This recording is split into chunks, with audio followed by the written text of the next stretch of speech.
Well, folks, in today's video, I want to announce basically what my plans are for the Yellowstone locomotive that I bought at Larkspur.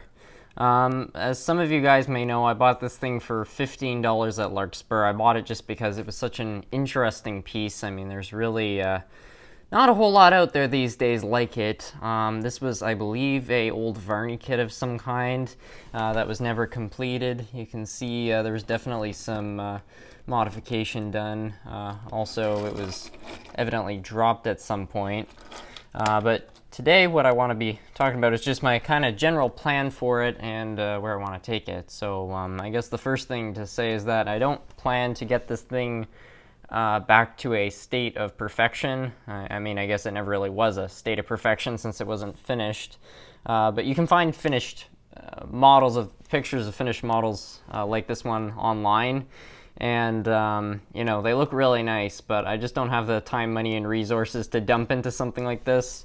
So my goal for this is really just to get it to a state of working. So I've got some ideas that we can work with. So first of all, I've got this whole piece. This came off of Tyco Chattanooga, and the wheels, if I just kind of line them up here, you'll notice they're spaced almost identically apart. So I feel like this is a good piece to start off with.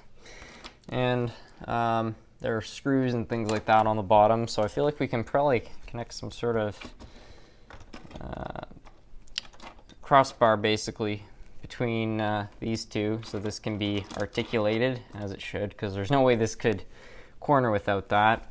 And then the other thing, at the hobby shop, I was also able to get this with it. Now, I could try to use this with to go on the front and maybe move this wheel set up.